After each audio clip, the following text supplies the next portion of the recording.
Inilah Injil suci menurut Yohanes.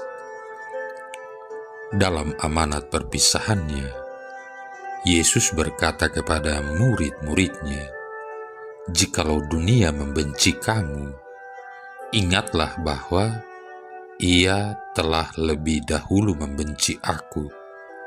Sekiranya kamu dari dunia, tentulah dunia mengasihi kamu sebagai miliknya. Tetapi karena kamu bukan dari dunia, sebab aku telah memilih kamu dari dunia, maka dunia membenci kamu.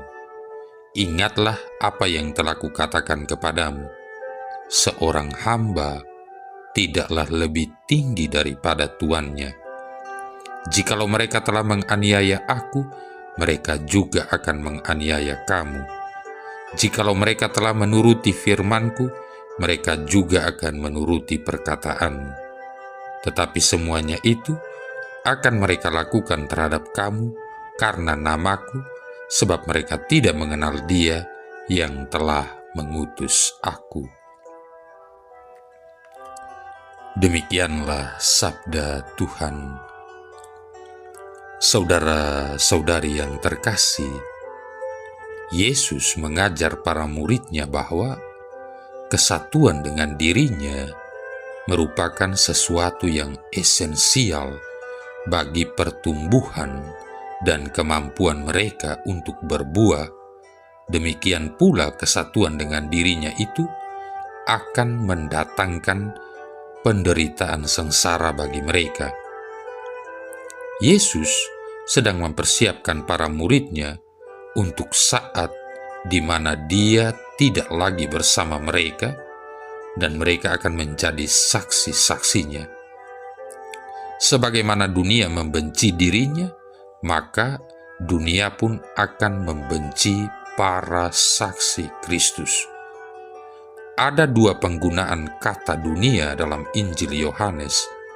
Pertama, dunia adalah ciptaan Allah, sesuatu yang sangat dikasihinya.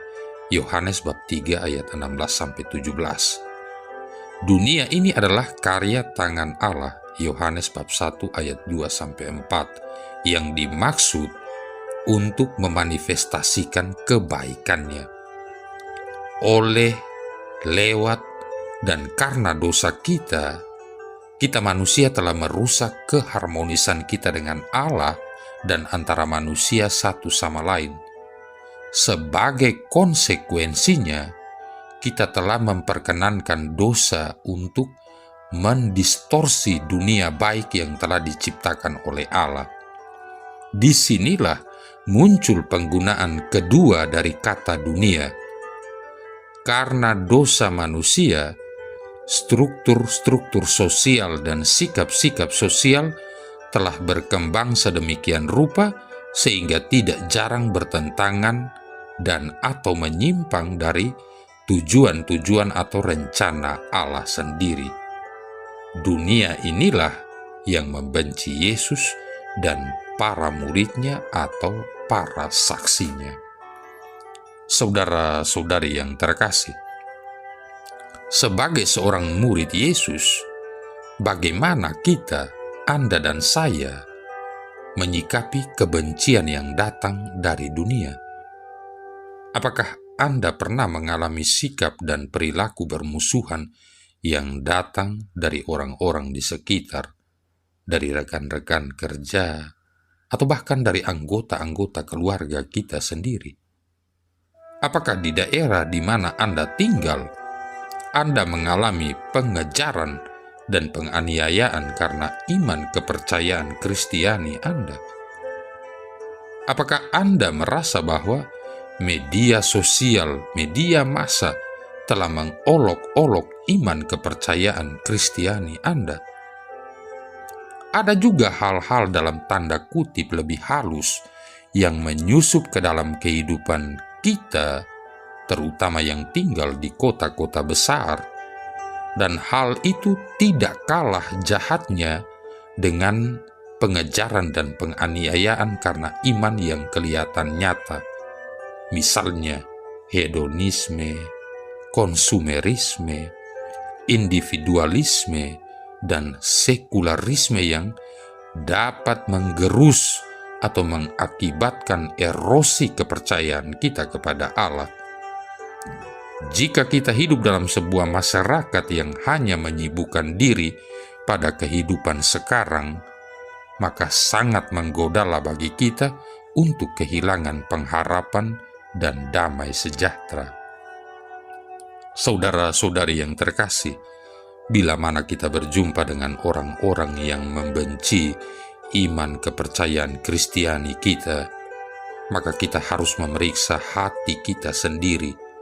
Apakah dosa-dosa yang masih ada dalam diri kita merupakan faktor penyumbang kepada masalah yang kita hadapi?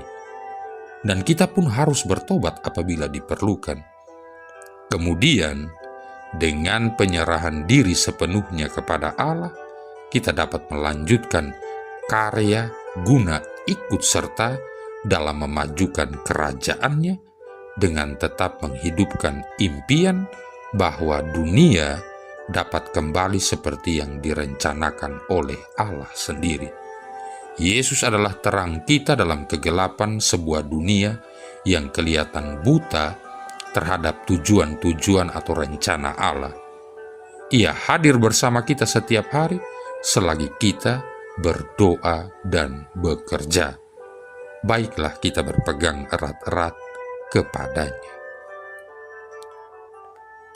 Marilah berdoa.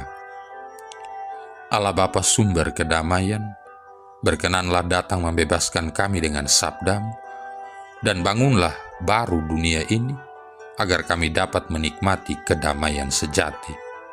Dengan pengantaran Yesus Kristus Putra-Mu Tuhan kami, yang bersama dengan Dikau dalam persatuan Roh Kudus, hidup dan berkuasa, satu Allah sepanjang segala masa.